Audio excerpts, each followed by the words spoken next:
Welcome everyone. Welcome to my shop. This is Rosehaven Yarn Shop and this is my very first ever podcast. Thanks for coming along and checking it out and tuning in, all that fun stuff. I'm Lesley Snyder and I own Rosehaven. And I bought it 3 years ago, and it's in Picton, Ontario, Prince Edward County, which is about 2.5 hours east of Toronto, sort of in between Toronto, Ottawa, Montreal. We're kind of in the center of a lot of awesome big cities. So I'm married to a guy named Tim, and we met in college. We've been married almost 20 years. We have two kids, Leah, who's almost 19, and Quinn, who's 16. And we have a wiener dog named Milo, a very spazzy kitten named Sophie, and another cat, big boy Loki. And then we have about 9 hens and a rooster named Floyd. And I have a horse named Rocky, who's an Appaloose, and he lives in the farm next door to us at home. So I'm a very lucky woman. I've got everything I always wanted. So I bought Rosehaven 3 years ago. Funny how it all turned out this way, because I only started knitting like 10 years ago. And as soon as I tried it, that was it. I was addicted. It's funny because my mom, my grandmothers, both my Nana and my grandma, both were big knitters. They tried to get me to learn on those horrible long sticks, and I used to knit so tight it was like almost breaking the yarn. It was awful. I didn't like it at all. But I used to cross stitch and embroidery, and I was into painting furniture and refinishing furniture even as like a teenager, 18, 19, 20 sort of thing. I went to end up going to Sheridan College twice. First for a business course. I got my diploma in that, and then I went back 3 years later for a 3-year illustration program, which is where I met my husband, and we were both illustrators. And I used to illustrate children's books and children's games and things like that, and I didn't much like just sitting in front of a computer all day drawing and coloring in pictures. It was kind of boring, no interaction. Tim got into animation, and so we were living and working in Toronto and raising the 2 kids, and it was hectic, it was busy, intense. Love Toronto, but wow, it's got an energy. It's hard to keep up with. So 10 years ago, we started looking down here in the Prince Edward County. My parents had moved here back in '86 when I was starting college, and Tim just loved it. I've always loved it. We visited all the time. So then we thought, you know what, it's time to run away. We had a house in Toronto that we'd fixed up, sold it, ran away. Here we are 10 years later. Kids were 6 and 8 when we came, and they're 16 and 18 now. Crazy. Of course, the kids kind of just want to go back to the city, but someday they'll understand. It's fun. We go often enough, so they still feel like Toronto's quite a lot of home still to them. And so living and working in the county, and I became a fiber artist from when I knit my used to make really crazy hats, like this one. This is sort of my hat style. Lots of texture, color, zingy stuff, pom-poms.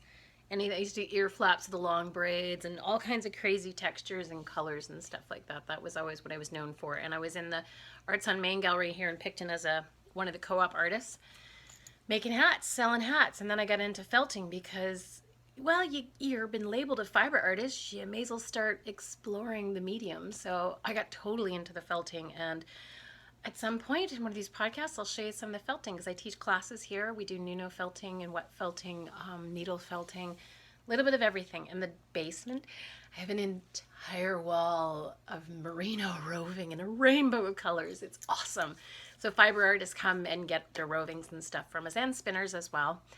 And so in downstairs, there's like tables, and we set up a studio and have a little classes down there and stuff, and play, because I don't care if you mess up my carpet down there. It doesn't matter. It's just a junky old basement and big old wood beams, because this building, I don't know, it's built sometime in the 1800s, probably 1870s, I think, is kind of when Picton was created. So so I bought Rosehaven, like I said, 3 years ago, 2013 in November, and on the 17th will be my anniversary, from Linda, who started it originally at her farm, then brought a little store and brought it into town, and then she got this building and started renting this one, and excuse me, and then she was getting to the age where she wanted to move on and do fun things. So she retired. I bought it from her, and she moved to Ecuador. So she's living a very adventurous life, doing some traveling. I think she just got back from South Africa, maybe somewhere. Yes, somewhere warm and desert and jungles and lions looking place. I saw pictures on Facebook. So when I bought Rosehaven 3 years ago, I knit. Didn't really knit from patterns. I kind of just came up with stuff. Wasn't really into garment making. It was hats. It's a one thing. I knit one and I'm done. And I go on to play with the next, and don't ask me to make the same hat twice because I have no idea how I did it. It was just fun. It was fun, and the colors were talking to me and the yarns talking to me. So I would just whip them up and play around with stuff. So I thought, okay, bought the store. Now I got to get serious, because when the customers walk in, they're like, I have a question, I have a problem, I need help. And it's like, sometimes my stomach drops out and I just go, let's hope I can help you. You know what? And thank goodness for Google. Google has saved the day more times than I can count. Thankful all the tutorials and all you amazing people out there that make these tutorials, because wow, you have saved our bacon more than a few times.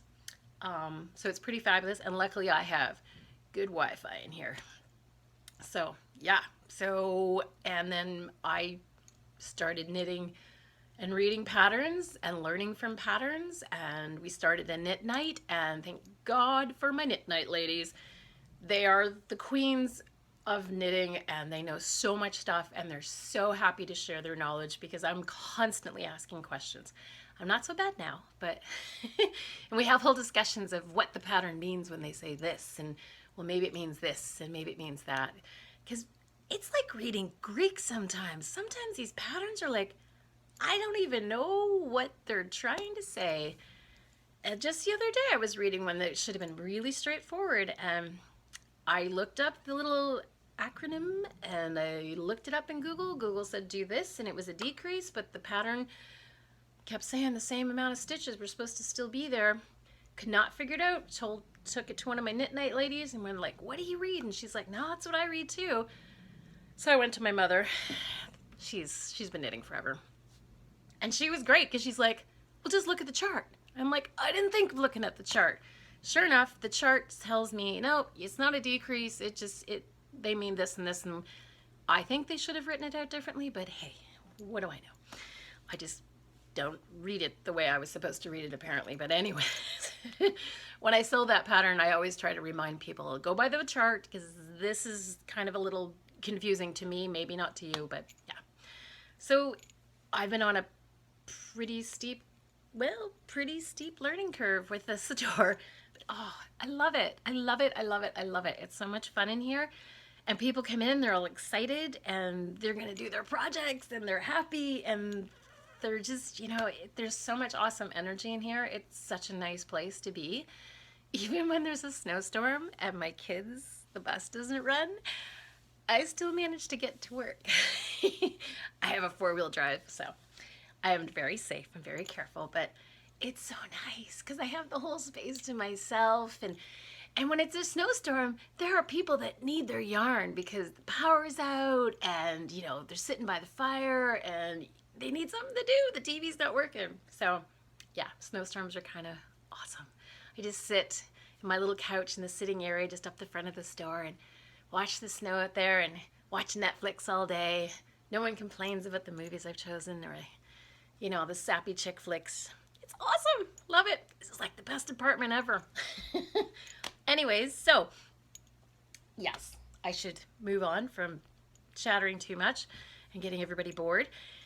So yeah, and at some point I'll take you the rounds, show the store. We're right at the back right now. This is the wall of Quince & Co. I'm the flagship store for Quince & Co. I got so lucky.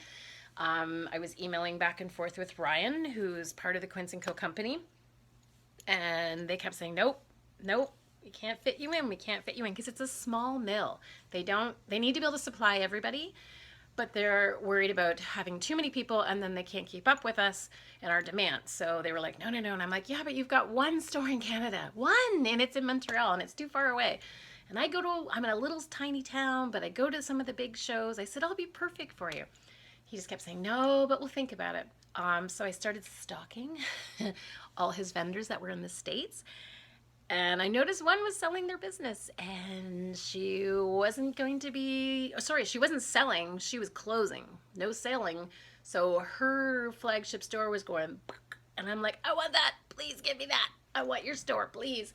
So I started poking Ryan again, and then he finally sent me a little email a couple months later and went, would you like the opportunity? And I was like, hello, yes. So we have coins. It's awesome.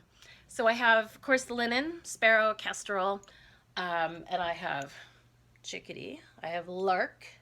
This is osprey, and the last is puffin.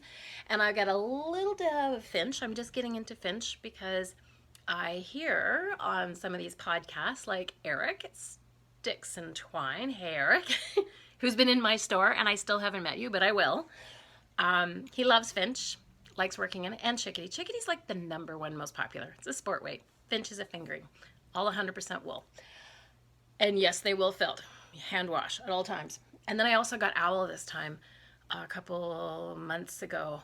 But the owl, I can't get colors. I know if you're into owl and you're looking for owl, there is some big draw on some pattern, and everyone's doing it, and everyone's doing an owl in like those oatmeals and grays and stuff. You can't. Poor Quince is freaking out because they haven't been able to keep up with it. But I have the owl, and I have tern too, which is it's a fingering weight, basically. Yeah, it's a fingering weight. I think it's 30 to 32 stitches, and it's silk and wool. It's really nice. So yeah, so this is the owl here, and it's alpaca and wool. Now I have Ultra Alpaca by Barocco, which is kind of one of our standby yarns. Oh my God, it makes beautiful sweaters. It's gorgeous. It's 50-50 Peruvian wool and alpaca. Soft, lovely. This doesn't feel like alpaca. It's rustic. It's got a lot of body, but it's not. It's funny because I want to knit this and block it, but because I keep wondering how soft it is. It does all get really soft. We have a sweater that Kelly made, who's boho knits, in chickadee. And this thing is so soft. And I actually texted her today and said, what did you use to make this so soft? Like, did you use Eucalan or Soak or one of those? She said, no, she just used water. I can't believe how soft it got. It's beautiful. Like, there's no itchy picky going on with this stuff. It's nice. But yeah, so the owl, it's a little more, it's got some feel to it. It's got some feels. It's got a little bit of bloom. Donna made up a hat. It's an owl hat. We haven't sewed the little eyeballs on it yet, but you can see probably there. It's cute. But again, yeah, I should do a wash on this and block it and see how much it softens up. But yeah, I was surprised. I've never felt alpaca that's not, that gorgeous, silky, soft feel that it has to it. So, yeah. So let's see. So, do you want to see some stuff I knit? Well, I'm kind of in the middle of knitting. Malabrio, Rios, super wash, 100% merino, beautiful. And this one, my Spanish, Indecitia, and I will show you the tag. Indecitia, there it is. And so I made my husband making, not finished, this beautiful. This is what I'm talking about, challenging me. I don't do cables. I don't do all this chart stuff. But, damn, it's nice, isn't it? The only thing is I hope it fits him. I started, I think, a year ago-ish. He'll maybe get it for Christmas this year. We'll see. But it's beautiful. It's so gorgeous. I can't believe how pretty it turned out. Especially with the variegated, because I wasn't sure how well the cables and everything was going to show up, but it showed up really well, I think. The sweater pattern was on Ravelry. It was free. It's not anymore. It's called Cobalt Cables. Cobalt Cables, yes. Yeah, so I've got the front panel, the back panel, which also has seed stitch cables, the whole 9 yards. got out the whole pattern, and the sleeves have the cable down them as well. So I'm like a third of the way through one sleeve, so we're getting there. And what else am I working on? I am working on, we're doing a knit along with our bunch of ladies here and online with Kelly McClure with Just Boho Knits. She's of the fame of the sockhead hat, and she works for me, and she does her own dyed yarn line that we sell as well, which is Boho Knits. And she's on Ravelry. So I've been working on, look at that, I didn't finish the row. I hope I can remember how to, I haven't picked this up in a while, how to do this. It's the brioche. I'm in the brioche zone. This is Stephen West's Exploration Station. I like the colors. This is actually this light blue, light purpley blue gray color. That's one of my hand dyed yarns I dyed myself. And then for me it was about color. I don't worry about whether I'm putting all wool in it or I'm putting something else, because this is actually linen. This is the flax linen. Sorry, it fell on the floor. Fibra Natura flax. That's the one that I'm using. So it's got kind of a crispness, but we know linen, as you wash it, it gets softer, right? And it gets really workable and yummy. And then the other color that I have, this lovely teal and the charcoal gray that you can see in the little swatch part at the bottom. Those are Ultra Alpaca, Barocco's Ultra Alpaca Fine. So it's it's half and half, but it's got a little bit of nylon, so it's probably 40% wool, 40% alpaca, and like 20% nylon, I would assume, because it's a sock weight. Makes really nice socks. Lovely socks. And the other thing I'm working on, because everybody who watch podcasts know the Grocery Girls, and we know how they love Ho-He. Look at Tully. So I'm doing Ho-He's Pure Joy. And I know I own a yarn shop, but even I like to buy yarn. It's really hard to go to these shows and be a vendor and not allow myself to buy a little bit of yarn. So I bought Lorna's Laces, and that's this lovely turquoise. There's little speckles of green and pink and purple and darker turquoise. Oh, it's yummy. It's so yummy. So what I did, I picked up one of my sock yarns. This is Wisdom Yarns, and it's Poems sock. So there's the label there. But check out the colors. It's got a little bit of every color in there. So the only problem was the first bunch of wedges when I started with this, and they were turquoise, so it didn't really stand out very well. But that's okay. It'll get intense later. Because apparently you use almost the whole thing. So there's that whole big wide band in Pure Joy of like this one. So it's going to be cool color changes. It's going to be all slim and jazzy. So yeah. Oh, and another thing. Okay, so I have other stuff on needles. I've got one mitten, but I haven't started the other mitten. I'm the worst for knitting two of something. I have two mittens, and all I have to finish is the thumb on one from last winter. No, maybe 2 winters ago. They were thrummed mitts, you know, where you put the little fluffy bits in. Those are warm. When they get felted in, oh, those things rock. They really do. So that's it for what I'll show you that's on my needles, because I have stupid amounts of projects because I'm always trying to make samples for the store. And then I have all this stash at home that barely gets touched because I'm making samples and I'm getting new yarn in and want to play with the new stuff. So I also, this is a finished thing. This is a cowl with color work. Oh man. I'm not going to try and shove it over my head, but we made little tags for the show.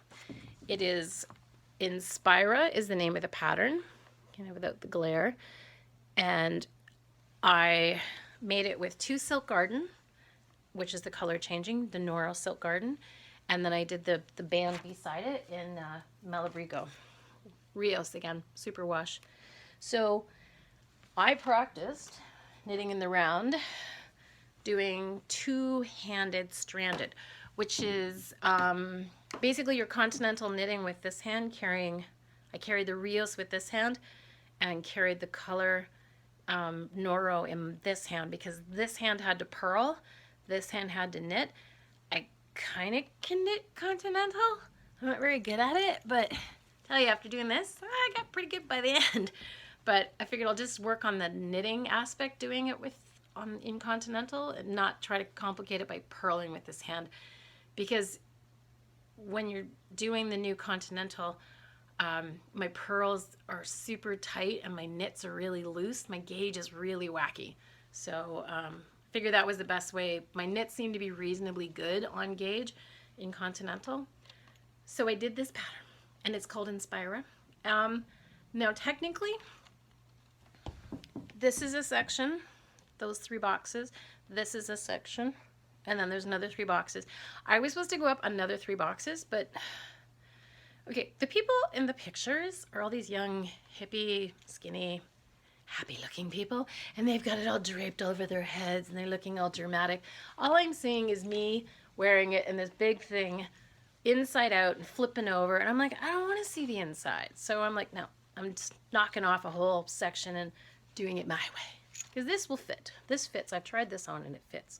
But if I had a whole nother section, I'm not gonna wear it over like a hood. I'm not, because I think it looks great in pictures. Those fashionistas, yeah, let's go with reality. Not gonna happen. So, anyways, and then you gotta love Noro. I know the yarn quality is questionable, let's say. Sometimes it has breaks and it has knots. Sometimes it just pulls apart in your hands because it's a pain. But damn, come on, the colors, hello. Like, yeah, they're so awesome. They're bright. Why does nobody else make these color change things? Like, why is Noro the only company? Like, come on, people. Let's see some stuff. Well, actually, I shouldn't say that, because, like, indie dyers, holy crap, you guys rock. Man, you can do the coolest things. I mean, I've dyed yarn. That whole color gradient and changing within the yarn, oh my God. You know, kudos to you, because good Lord, that's a lot of work when you dye. I know just dyeing it just for fun and throwing colors around on it takes a bit. So doing this whole where you're doing colors and they go into the next color, I was like, man, no thanks. No, I'm kind of lazy that way. So this was another cowl. It's called the Petite Honeycomb Cowl. And I used one of Noro's hack one. And I used the dark purple in the back. Was it Puffin? I think it was. It was Puffin. Puffin in Frank's Plum. And I'm telling you, this, don't be scared of this pattern. It's so easy. You're purling along, right? You're just purling along with this. And then you start knitting with the next, with good old Puffin. And all you're doing is pulling these 2 stitches up every time. So you're actually knitting right behind it, like that. Super easy. So because you're pulling these 2 stitches up for 5 rows, it makes this funny little round circle. Even though it's technically not a round circle, it's just a square. Super easy. Easy peasy.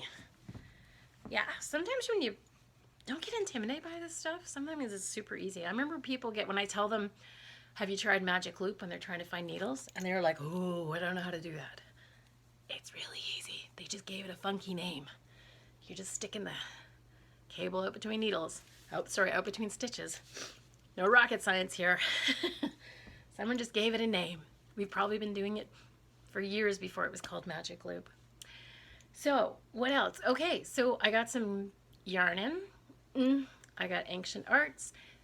Thanks again to the Grocery Girls, Jody and Tracy, because you know what? I learned so much from you guys. Like, I'm in the business and I have no way I can keep up with all this stuff coming in. So I love the podcast because I'm like, oh, what was that? And I'm like, rewind and writing stuff down. I sit there with a notebook half the time.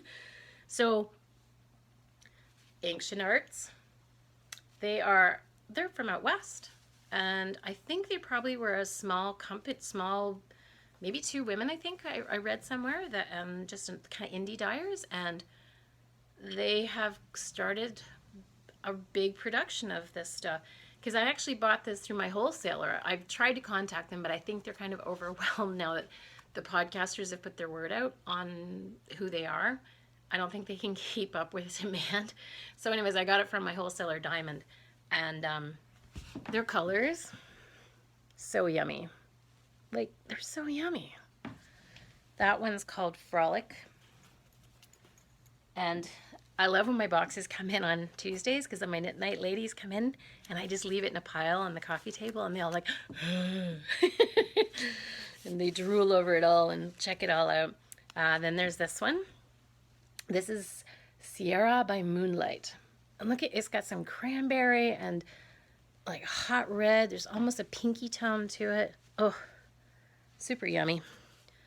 This one, oh, and this is the Reinvent line by Ancient Arts, and it's 49% wool, 34% mohair, 11% nylon, 4% acrylic, and 2% silk. It's got a nice feel.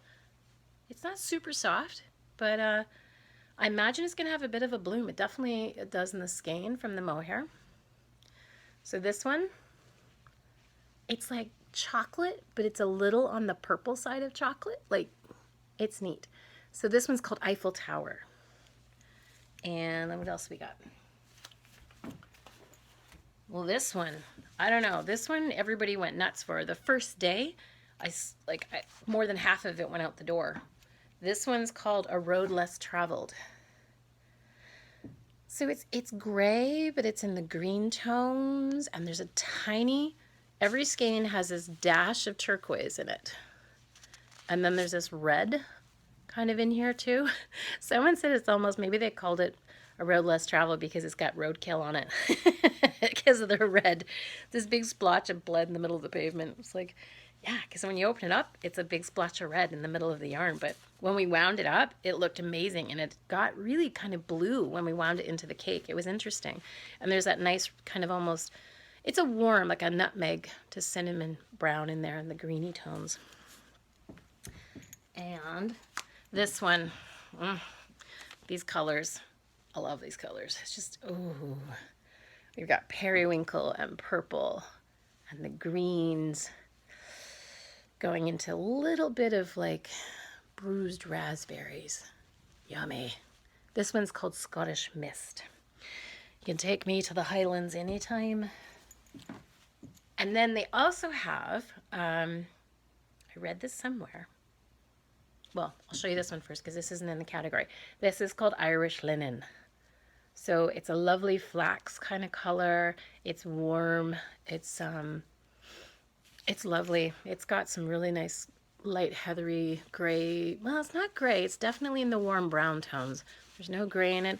It's a one color definitely, but it's got all kinds of variegations of that flax linen color, and it's called Irish Linen. Now these ones are, I believe, this one is for sure. This is called the Maine Coon Callie. So I think what they do, I read somewhere that when you buy any of their yarns that are named after a cat or a dog, like I think there's Rottweiler and there's Pug. I've seen the Pug. It's definitely perfect Pug colors. They send a donation to a cat or dog shelter. So that's the Maine Coon. And it's the real chocolate, almost to the black, but it's like a warm black. And then it's the little bit of cream, the gray. It's a cool gray for sure. It's definitely into the bluier grays. Yeah, it's pretty.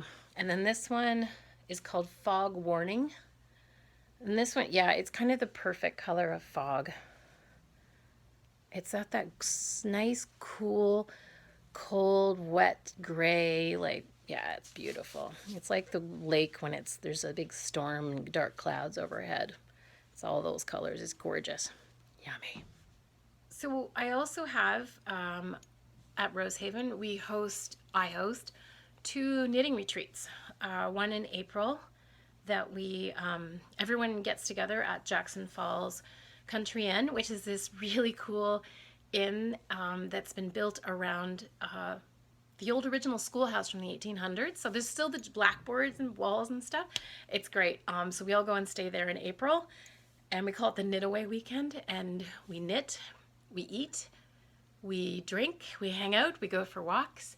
Totally relaxing. And then I have one of the wineries come in on the Saturday evening, and we have a little wine tasting from one of our local wineries, because we're kind of become this new huge wine region. There's like, I think there's over 50 wineries in this area now. It's crazy, because when I moved here, there was, I think, 20. It's an explosion. It's crazy. And now we have, I think, 3 different breweries for beer, and there's a distillery that makes their own vodka and gin, I think. I'm telling you, knock down the bridges, we'll be fine here. Just leave us to our booze, and we've got cheese, and we got cows, we'll be fine. And vegetables, got all that stuff. We don't need the mainland, we're fine. We have 2 bridges that connect us to the mainland, so it's very close to the mainland. It's just a hop, skip, and over the bridge. It's not, 3 bridges, sorry. Forgetting one. But yeah, I live down the south end of the county. I don't leave hardly unless I have to. It's just too far, too nice. Everything's here. Why would I want to go anywhere? Yeah, so we have this knit retreat. I was saying, didn't get sidetracked, and it's a blast. The April one, we just did this for the first time this year. Our knit retreat, the wool and wine, wool before wine. The Wool and Wine Retreat in November is actually coming up. In 2 weeks. It's November 4th, 5th, and 6th. It's always the first weekend in November, and this is my 4th year doing this one. And again, we have it at Jackson Falls. We have an absolute top cap of 28 attendees coming, and we have 2 teachers. And I have Kate Atherley coming and Fiona Ellis. Woo! So that's pretty awesome. I keep getting some great teachers that are well known, but woo, I got some big ones this time. I'm so excited. I've been emailing back and forth. They seem really fun and cool. So they're coming to teach classes. So everybody arrives Friday. We hang out and get relaxed, and then we sit around and chat and get to know everybody, because that's the nice thing about a small one. You get to know everybody. And Lee who runs the inn, is fabulous. She makes all the concessions we need for any food allergies, and it's really comfy and cozy.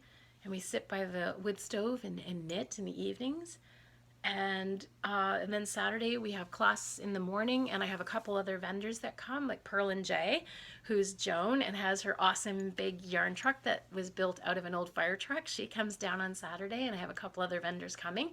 So the ladies can come and shop, and then people that live locally can come and hang out and shop in the afternoon. And then, yeah, it's a whole weekend of classes and more food. And we wrap it up after lunch on Sunday. It's great. It's really fabulous. Sells out insanely fast. I have a newsletter list of emails that I send out in March. I let everybody know, okay, the retreat's up on the web. Go for it. It's open to everybody. I don't have a waiting. I don't set up like I don't put anyone on ahead of time.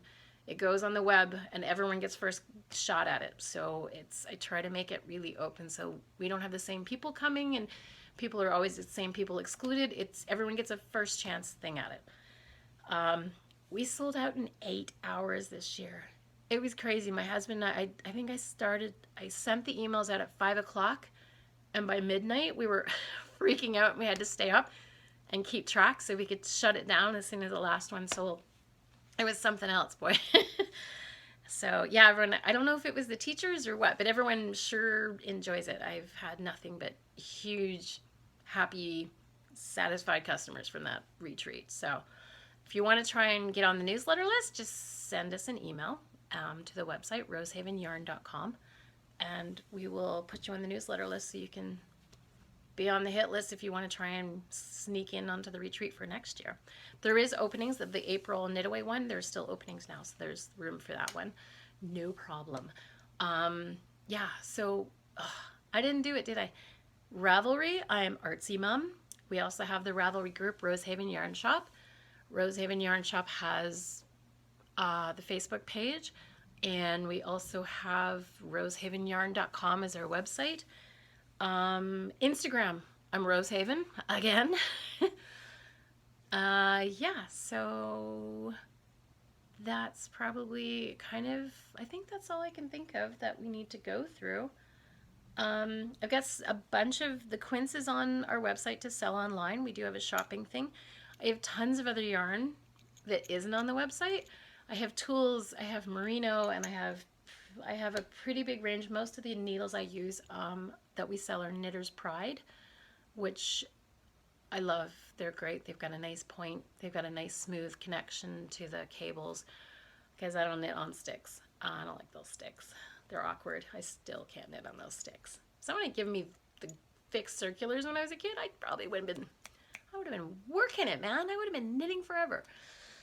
Now I'm just playing catch up from all the missed hours of knitting, right? Yeah, so if you can always send me an email. It's knit@rosehaveny.com and check in to see if we've got something. And I don't mind. I ship all over the world. I've shipped to Australia a couple times and Germany. I just sent wool to Norway. Doesn't it seem odd to send wool to Norway? Don't they have like some of the most awesome wool already there? I don't remember what I sent her. I think it must have been quince. Quince goes everywhere. It even goes back to the States. It's kind of funny. I send this stuff back and it's like source, you have to put the origin of the wool. Well, it's American going back to America, but it might be the fact that they can't get the colors in their area. And I mean, let's face it, there's not a lot of stores that carry it. So I don't know, maybe with the exchange, it's actually cheaper to buy it from me. Though I'd be surprised. Let's face it, Canadians, our shipping kind of bites rather a lot. So yeah, so hey, I'm so glad you guys came along. And I'll do another podcast and I'll show you some of my felted stuff if you want to see it. And we'll take you around the store a little bit so you can check it all out and see other stuff that we have and see our little sitting area and things. Yeah, it's a fun little spot. And maybe, I got to get Kate Atherley and Fiona Ellis on here next week when they're here. I'll interview them. Hey, what should I ask them? You guys got any questions? I don't know what to ask them. I asked the Knit Night ladies last night. They came up with a couple weird things. Lisa told me to ask them if they wore underwear on. They had underwear on. We have weird conversations at our Knit Night. We used to call it knit and natter, but there's not a whole lot of nattering going on. We're pretty silly. Anyways, we'll call it a wrap. Thanks, guys. That was fun. Awesome. And I'll see you again. Bye.